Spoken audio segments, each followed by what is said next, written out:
رب حبلی امتی، ارے تو جو نبی دنیا میں تشریف لاتے ہیں رب حبلی امتی کی صدائیں بلند فرمائے، جو نبی قرب حاصل کبریا میں پہنچ کر بھی امت کے حوالے سے ہزاروں مرتبہ سوال فرمائے، جو نبی اپنی مرکز انوار میں جاتے جاتے بھی اپنی اس عاصی امت کو یاد فرمائے، اور اتنے پر بھی بس نہیں، آج بھی نبی محتشم اپنی مرکز انوار میں آپ کو اور ہم گنہگاروں کو یاد فرما رہے ہیں۔ عزیزان گرامی، جس نبی کے صدقے میں اسلام ملا، جس نبی کے صدقے میں شریعت ملی، جس نبی کے صدقے میں دین مذہب ملا، جس نبی کے صدقے میں قرآن ملا، جس نبی کے صدقے میں نماز ملی، جس نبی کے صدقے میں کلمہ ملا، جس نبی کے صدقے میں تمام نعمتیں ملی، اور جس نبی کے صدقے میں، جس نبی محتشم علیہ السلام کے صدقے میں ایک معبود کی عبادت کا، ایک معبود کا ہمیں پتہ چلا، اور اس پر بھی بسری عزیزان گرامی اور آگے بڑھتے جائیں، وہ نبی محتشم، وہ سید المعصومین آقا جو عرب کے لوگ بچیوں کے وقار کو نہیں پہچانتے تھے، ماں کی عظمتوں کو نہیں پہچانتے تھے، بھائی بہن کی عظمتوں کو نہیں پہچانتے تھے، وہ نبی آخر زمان جنہوں نے والدین کے وقار کو سمجھایا ہے، وہ نبی آخر زمان جنہوں نے بیٹیوں کے حقوق کو سمجھایا ہے، وہ نبی آخر زمان ارے کل تک جو اولادیں، کل تک جو والدین اپنی بچیوں کو زندہ تربور کیا کرتے تھے، دنیا میں نبی محتشم کی جب تشریف آوری ہو گئی تو وہی لوگ جو اپنے بچیوں کو زندہ تربور کرتے تھے دوسروں کی بچیوں کی پرورش کرنے والے بن گئے۔ نبی آخر زمان علیہ السلام کی تشریف آوری سے پہلے وہ عرب کے لوگ جو بکریوں کے پیچھے پیچھے رہا کرتے تھے، آقا کی ولادت کے صدقے، آقا کی ولادت کے صدقے انہیں کائنات کا امام بنا دیا گیا۔ عزیزان گرامی، جس لوگوں نے والدین کی عظمت کو سمجھایا، ماں کے قدموں کے نیچے جنت ہے، کس نے بتایا؟ نبی نے بتایا۔ باپ جنت کا دروازہ ہے، کس نے بتایا؟ نبی نے بتایا۔ پڑوسیوں کے حقوق کو نبی نے سمجھایا، پڑوسیوں کے بھائیوں کے حقوق کو نبی پاک نے سمجھایا۔ اور عزیزان گرامی، اس پر بھی بس نہیں، یہ پوری دنیا میں ہم سے بہت سارے پیار کرنے والے ہیں، بہت زیادہ محبت کرنے والے ہیں۔ آپ کے ساتھ ہو سکتا ہے کوئی ایسا بھی گزرا ہو جس نے کہا ہو یار جان تو چلی جائے گی، تمہارا ساتھ نہیں چھوڑیں گے، تو میری جان ہے، تو میرا یار ہے، تو میرا سب کچھ ہے، تو ہے تو میری زندگی کا بہار ہے، میری زندگی کا کی بہار ہے، اگر تو نہیں تو میری زندگی کی بہار نہیں۔ یہ ڈائلاگ، یہ لفاظی اسی وقت تک ہے عزیزان گرامی جب تک آپ کے اور میرے جسم میں جان باقی ہے۔ جو ہی اس جسم سے روح نکل گئی تو وہ جو دعوے دار تھے آپ کو ہمیشہ کے لیے قبر کی تنہائی میں چھوڑ کر ہمیشہ کے لیے پیٹ دکھا کر نکل جائیں گے، لیکن اس دنیا میں اگر آپ سے اور ہم سے سب سے زیادہ کوئی پیار کرنے والی ذات ہے تو وہ آپ کی اور ہمارے والدین ہیں۔ عزیزان گرامی، اگر انہیں خدشہ ہو کہ میرے بیٹے کی یہاں جانے سے اس کی جان پہ آگ بن سکتی ہے، اس کی جان کو خطرہ ہو سکتا ہے، اس کے بدن میں کوئی خارش آ سکتی ہے، تو والدین کو قدم اٹھانے سے بھی روک دیتے ہیں۔ اس قدر عزیزان گرامی آپ کے اور ہمارے والدین ہم سے محبت فرماتے ہیں، لیکن کب تک؟ جب تک اس جسم میں جان باقی ہے، جب تک اس جسم میں روح باقی ہے، تب تک والدین کی محبت بھی سلامت ہے، تب تک والدین ہمارے اس جسم کی خیر بھائی میں بھی لگے ہوئے ہیں، ہمارے اس جسم میں ذرا برابر خراش آنے بھی نہیں دیتے، لیکن جو ہی ہمارے جسم سے روح نکل گئی عزیزان گرامی وہی جان سے زیادہ پیار کرنے والے والدین، پیار کرنے والے والدین ہمیں پورے کائنات کی جانب لے کر جاتے ہیں، ہمیں قبر کی تنہائی میں اکیلا چھوڑ کر چلے آتے ہیں۔ وہ سب سے زیادہ پیار کرنے والے والدین بھی ہمارے ساتھ قبر میں آنے کو تیار نہیں ہوتے، تو قبر کی تنہائی میں ہمیں ہمارے والدین نے بھی چھوڑ دیا، لیکن قربان نہ جائے اپنے نبی کی عظمت پر۔ ارے جہاں سے والدین کی محبت کا خاتمہ ہوتا ہے وہاں سے نبی معظم کی محبت کی ابتدا ہوتی ہے۔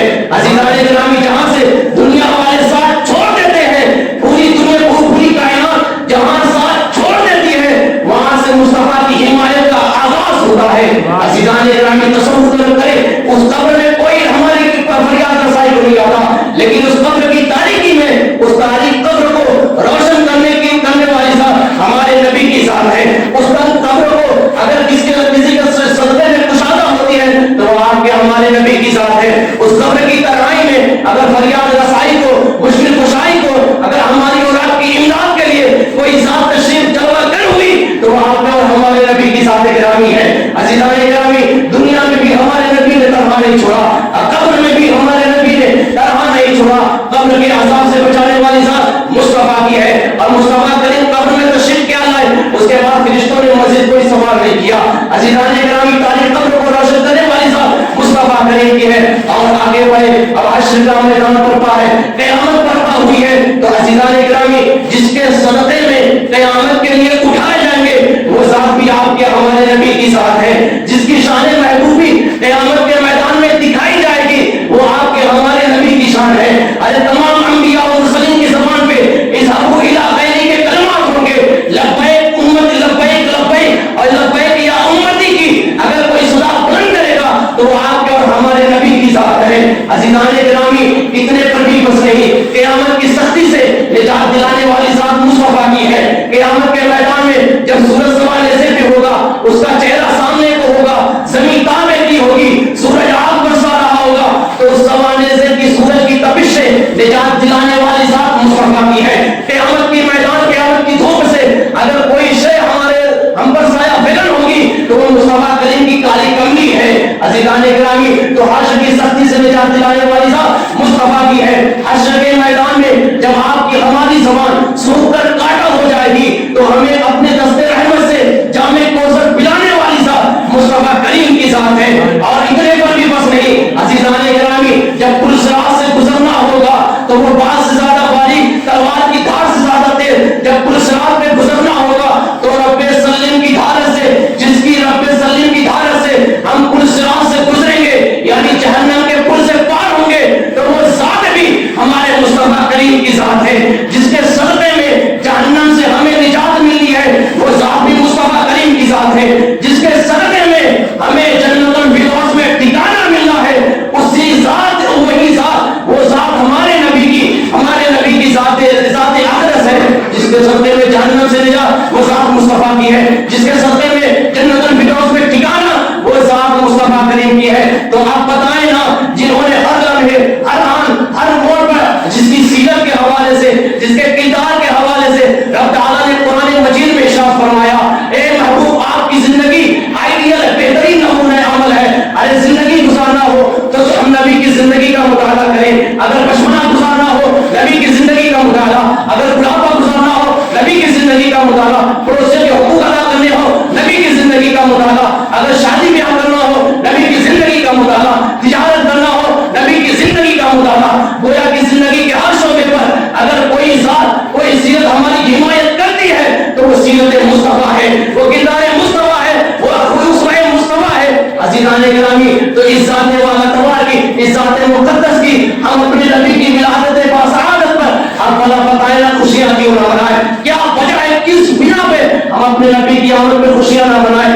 ارے مومنین جو ہے, جو عاشق مصطفیٰ ہے, وہ اپنی زندگی تک بات محدود نہیں رکھتے. وہ تو یہاں تک کہتے ہیں حشر تک ڈالیں گے ہم پیدائش مولا کی دو. اور عزیزان گرامی, آپ اور ہم تمام قیامت کے میدان میں حاضر ہوں گے. قیامت کا میدان ہی شان مصطفیٰ دکھانے کے لیے قائم کیا گیا ہے. ورنہ جنتی کون ہے, دوزخی کون ہے, کون کتنا رزق کمائے گا, کون حلالی ہے, کون ناجائز ہے, کون مردود ہے, کون محبوب ہے, کون جنتی ہے, کون دوزخی ہے, کون بدبخت ہے, کون خوشبخت ہے, یہ تمام چیزیں ماں کے پیٹ میں ہی فیصلہ ہو چکا ہے. قیامت کا میدان کیوں قائم کیا جائے گا؟ فقط اتنا سبب ہے ان عقاد بزم محشر کا کہ ان کی شان محبوبی دکھائی جانے والی ہے. تو عزیزان گرامی, اس مصطفیٰ کریم کی ولادت پہ ہم خوشیاں کیوں نہ منائیں, بلکہ عاشق مصطفیٰ یہاں کہتے ہیں نثار تیری چہل قدر پر ہزاروں عیدیں ربیع الاول, ایک عید نہیں, دو عید نہیں, ہم عید میلاد مصطفیٰ پر ہزاروں عید سعید کو قربان کرتے ہیں. ہزاروں عید سعید کو, ہزاروں عیدین کو ہم اپنے نبی کی ولادت والی عید پہ قربان کرتے ہیں. اور عزیزان گرامی, تھوڑا اور توجہ حاصل کریں. دیکھیں سید المرسلین آقا, آج آپ اور ہم جمعہ کی نماز کے لیے حاضر ہوئے ہیں. یہ جمعہ جس کے حوالے سے آپ کے ہمارے نبی نے ارشاد فرمایا, جمعہ سید الایام ہے, تمام دنوں کا سردار جمعہ ہے, اور اس کی بے شمار برکتیں ہیں. جمعہ کے دن اور شب جمعہ اللہ رب العزت نہ جانے کتنوں کو جہنم سے آزاد فرماتا ہے. تو یہ جمعہ کی فضیلت, یہ جمعہ کی برکت ہے. عزیزان گرامی, آقا نے فرمایا جمعہ مومنوں کی عید ہے. یہ بھی فرمایا, یہاں پہ قابل غور بات, جمعہ مومنوں کی عید ہے. آقا نے یہ نہیں فرمایا ہر کسی کی عید ہے, جمعہ مومنوں کی عید ہے. کیوں عید ہے جمعہ مومنوں کی؟ تو عزیزان گرامی فلسفہ یہ ہے، وجہ یہ ہے، عذر یہ ہے، ریزن یہ ہے کہ جمعہ کے دن جناب آدم علیہ السلام، آپ کے ہمارے حقیقی بابا جناب آدم علیہ السلام کی پیدائش کا دن ہے، تخلیق آدم کا دن ہے۔ ارے تخلیق آدم کا دن مومنوں کی عید ہو سکتی ہے۔ عزیزان گرامی کون آدم علیہ السلام اور ہمارے نبی کی ذات والا کہا؟ ارے حضور بشر ہیں، لیکن ایسے بشر کہ جناب ابو البشر بھی ان کی طرح نہیں، حضور نور بھی ہے لیکن نوری ایسے کہ سید الملائکہ جبریل امین بھی ان کی طرح نہیں۔ تو جب ابو البشر جناب آدم علیہ السلام کی ولادت کا دن مومنوں کی عید ہو سکتی ہے، تو ولادت سید البشر، ولادت خیر البشر مومنوں کی عیدوں کی عید کیوں نہیں ہو سکتی؟ جب ولادت ابو البشر مومنوں کی عید ہو سکتی ہے تو ولادت خیر البشر مومنوں کی عیدوں کی عید کیوں نہیں ہو سکتی؟ عزیزان گرامی اور بات کو آگے بڑھایا جائے، دیکھیں سید سرکار اعلی حضرت 6 برس کی عمر میں آپ نے تقریر کرنا شروع کیا۔ 6 سال کی عمر میں سب سے پہلا آپ نے بیان فرمایا، اور جو بیان کا موضوع تھا، جو ٹاپک تھا، وہ میلاد مصطفیٰ تھا۔ 2 یا 2.5 گھنٹے مسلسل آپ نے ایک عنوان پر گفتگو فرمائی۔ آپ فرماتے ہیں ذرا یہ تو سنو، ذرا یہ تو جواب دو، جب ہمارے اور آپ کے نبی اس دنیا میں تشریف لائے تو تشریف لاتے ہی آقا نے کیا فرمایا؟ تو آقا جیسے ہی دنیا میں تشریف لائے آقا سجدے میں گئے، اور سجدے میں گئے اس کے بعد آقا جامع عالمین نے اپنی گنہگار امت کو یاد فرمایا، رب حبلی امتی کی سنائے، آپ کے ہمارے نبی نے بلند فرمائی۔ تو آپ فرماتے ہیں اتنے میں بھی سمجھ میں نہیں آیا، ارے وہ سید المعصومین آقا، وہ رحمت للعالمین آقا، وہ جانب کائنات آقا، وہ محبوب رب العالمین آقا، وہ دنیا میں تشریف لاتے ہی امتی امتی امتی امتی فرمائے، تو میں ان کا حلالی امتی، ان کی ولادت کی تاریخ میں نبی نبی کرتا ہوں، اور اس شان سے کہتا ہوں، اس شان سے یہ عقیدہ اور یہ دعا کرتا ہوں۔ عزیزان گرامی تو آپ کی آمد کا صدقہ دونوں عالم پا گئے، ہم گداؤں کا بھی بھر دے آج داما یا نبی، آج ہو ہماری قبر روشن، ہم شبیر کی رات میں آپ کی الفت میں کرتے ہیں چراغا یا نبی۔ عزیزان گرامی تو محبت رسول، ادب رسول اور پیدائش مصطفیٰ کیوں نہ منائی جائے؟ جس نبی کے صدقے میں تمام نعمتیں ملی، جس نبی کے صدقے میں کل نعمتیں ہم کو ملی، اسی 12 ربیع النور شریف کو وہ نعمت عظمیٰ یعنی اللہ رب العزت کی سب سے بڑی نعمت، سب سے بڑی نعمت مصطفیٰ کریم کی ذات 12 ربیع النور شریف کو ہمیں ملی، تو اس دن کا ہم شکر کیوں نہ ادا کریں؟ اس دن پر ہم خوشیوں کا مظاہرہ کیوں نہ کریں؟ یہاں ایک بڑا اور قابل غور ہے عزیزان گرامی، یہ دن جمعہ کا دن آدم علیہ السلام کی پیدائش کا بھی دن ہے، اور آج جمعہ کا دن جناب آدم علیہ السلام کے وصال کا بھی دن ہے۔ لیکن ہمارے مذہب میں، مذہب اسلام میں غم منانا صرف 3 دن تک کے لیے جائز ہے، 4تھے دن غم منانا جائز نہیں۔ تو صدیاں گزر گئی، جب وصال مصطفیٰ ہوا صحابہ کرام کو دن ملے، آپ نے غم منایا، لیکن اب صدیاں گزر گئی، زمانے گزر گئے، اب ہماری شریعت غم منانے کی اجازت نہیں دیتی، اور غم تو اس کے لیے منایا جاتا ہے میاں جو مر جاتا ہے۔ ہمارا آپ کا تو عقیدہ ہے تو زندہ ہے واللہ، تو زندہ ہے واللہ، بس میرے چشم عالم سے چھپ جانے والے۔ آقا کا فرمان، آقا کے فرمان کا مفہوم ہے یہ زمین انبیاء کے اللہ تعالیٰ نے اس زمین کو، انبیاء کے اجسام کو، انبیاء کے جسموں کو کھانا حرام کر دیا ہے، وہ انبیاء کے جسموں کو نہیں کھاتی۔ ارے جب زمین انبیاء کے جسموں کو نہیں کھا سکتی تو جانے انبیاء کے جسم کو کیسے کھا سکتی ہے؟ جانے انبیاء کے جسم کو کیسے کھا سکتی ہے؟ ہاں ہم نہیں دیکھ پاتے، بس میرے چشم عالم سے چھپ جانے والے تو مردوں کے لیے ہے بھائی غم منائے، لیکن ہمارے اور آپ کے نبی تو زندہ ہیں۔